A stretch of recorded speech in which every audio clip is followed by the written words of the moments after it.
Welcome back to the channel. My name is Brad, the SuperCoach Pro. Today I'm doing jump on and jump off by myself. So thank you, Steve from SDS, stitching me up. No, just kidding. So I'll take all of the players this week for the most traded out and the most traded in players and my opinion on what I think you should do with them coming into the week.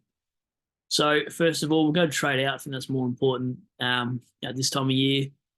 So, James Jordan, yeah, for me, let's have a look at his break even first. I think he's been a good cash cow. His last 2 weeks haven't been great, to be fair. What's he made you guys? 75K by the looks of it in total, 275 to 350. Okay, so that's not too good, actually, to be honest. The first 3 scores would have been good for your scoring overall. He plays Gold Coast and Hawthorn with a break even after his bye of 78. With Taylor Adams back in the side, just logically, obviously, Parker probably not too far away. I'd probably be Cohen, James Jordan, if it means you get an early upgrade. So 75K, and he's averaged you, what does he average you? He's averaged 75. So it hasn't been too bad, but it has been rookies at 123K done the same job. So yeah, I'd be definitely selling him if I need to do an early upgrade. Howes. This is a tricky one. You can probably hold 1 week because he does got a break even at 56, but he's not averaging that great either. So his break even's probably around the average. So 59 is his average, break even's 56. You'd probably cull if you needed a pick right now to do it.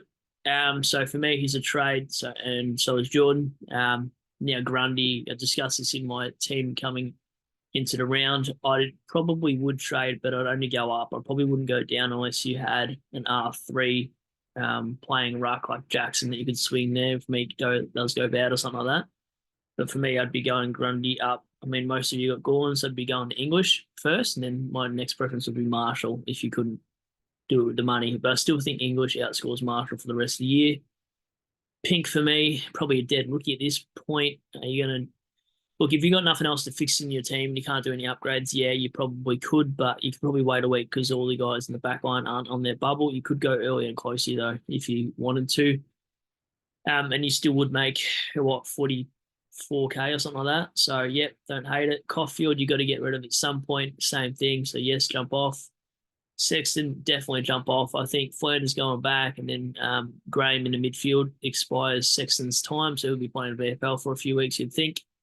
And I see he's played up in the forward line in the VFL and he gets his spot back, but then you don't want a forward rookie that's playing forward pocket, do you? So Sexton was probably cut last week, but you probably had other things to fry. Dacos, this is weird. Don't trade out Dacos. You're going to have to bring him back in. He's not even worth that much to get anyone anyway that you'd want, that you've missed. So, no, that's my only non-jump off so far. Massimo, he had a lot of time on the bench in the last quarter, like 20 minutes because they run out of rotations. So please do your homework when it comes to Cullen players and why they've got a bad score. Yeah, so his was just Tog. So no, I wouldn't be trading him. I'd be holding him 1 more week. His break even is 49. His wing role is something that's been annoying though, because his first game or two he was playing halfback and sort of run and carry, whereas now he's on the wings, and that's annoying because he doesn't get burnt a lot if you've watched some Hawthorn games. So I'd keep 1 more week just to see what he does, because he's got the capability, scoring history to get another, cash gen spike, and he's already won. He's made 91K, but we sort of want to push it to 120 would be nice.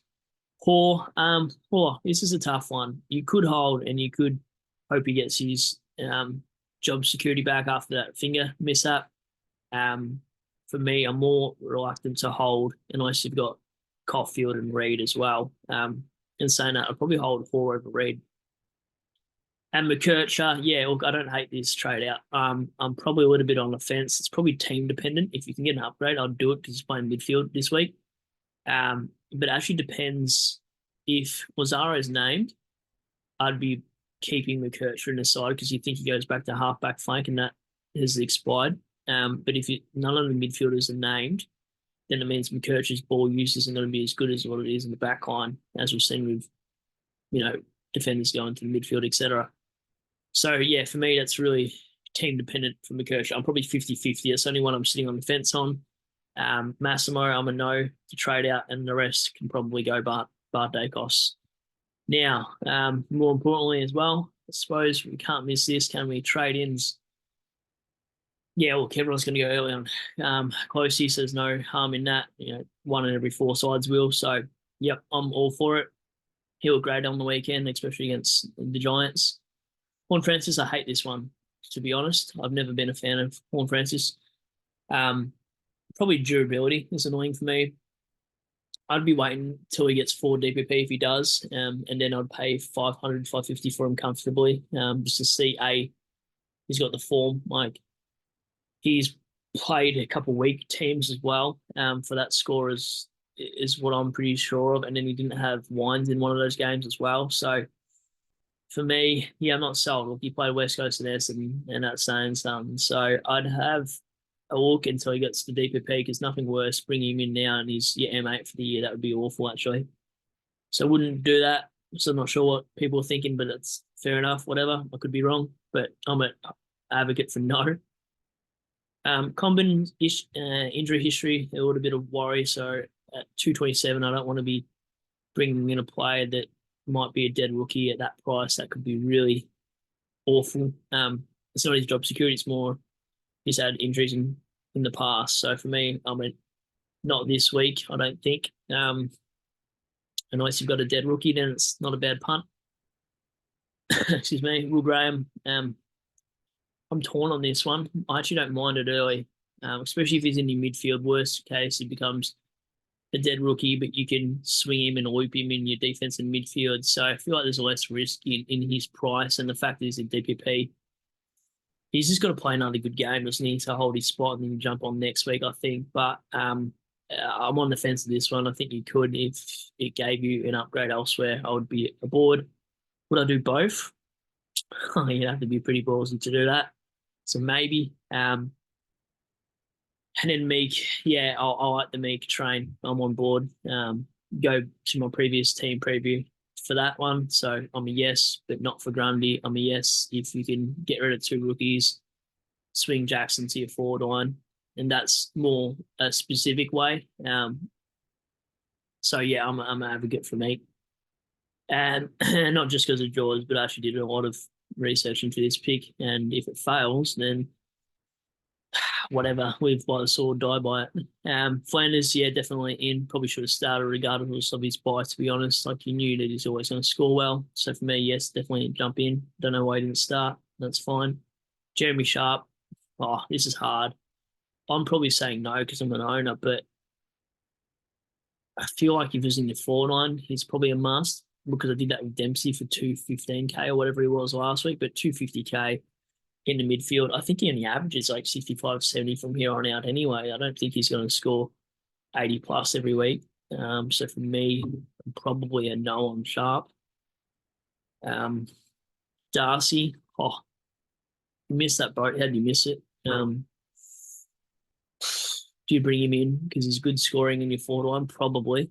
I did it with Dempsey, so I don't hate that. His time on ground sucks though, and he's already made 80K. So same with Sharp. You've missed 130K. It really depends on your midfield. Like, say you're playing a Wilson in the midfield, you grab a Jeremy Sharp, yes. Say you're playing Buku or who's that Adelaide guy that like got subbed off. Let's say you're just playing a really bad F6, then yeah, you grab Darcy. Jack Steele, yep, I swapped him for Martin like after a week. So I liked the way he played. He was a jack of old. I'm an advocate for him. And then Tom Brown, again, probably should have got him last week. I was thinking about it. I just don't know what he averages from here on out as a Tigers man, right? I feel like that could be one of his best scores for the year. As he get to 350K, that's what you want. Like, if he only makes you 100K, it's probably not worth the punt, because we do got a lot of downgrades, and you can got a lot of DPP swing as well. Like, you can chuck some backline players in there, like Roberts and stuff will get DPP, McKercher potentially, Buku, Comden, and then you could grab a 123 or 117 midfield rookie instead, and waste money on that instead of paying up for Brown. So yeah, Brown's kick is elite. Look, if there's probably something I'd do this week if Reeves gets names. So Brown, I'm on the fence with how much money he can bank. So out of these ones, just to disclose my thoughts, yes, I'm a jump on, not a jump on. 50-50 for these guys. Yes, yes, no, yes, and probably a 50-50. So, look, I'm probably a little bit hesitant on some of these trade-ins. You got to look at your side and probably plan 2 or 3 week. What does your team look like? Can I get something else instead for cheaper? Do I have to pay up for these rookies? Sort of how it fits your structure, really. And for me, I probably wouldn't be using a boost this week unless it got you a premium or a guy you thought would play a role in your side to stop bad fielding rookies. Because this best 18, you don't have to go too hard this week. And yeah, for me, have a look at the top 1% coaches. This depends where you're ranked, right? These are the people bring in out of top 1%. A lot of people in the top 1% are going closely. So that's fine. Paul Francis, they're probably a little bit delusional in that top 1%. Chasing points, I feel. And then, yeah, Flanders, yeah, these are the moves you're sort of interested in, is what the top 1% are doing. A lot of them taking a punt on Meek as well out of the top 1%. And Martin, yeah, understandably, I'd go there as well. Interesting that Marshall and English are even. It must be just a cash thing. Like if they were the same amount of money, most of you would pick an English. So anyway, that's the video for jump on, jump off. We'll catch you on the next video. It'll just be it'll be a late team review. I think, unless I can get Wi-Fi somewhere, because I'm doing a few things over the weekend. So catch you on the next. Hopefully you guys have a good one. Peace out for now. Enjoy your week.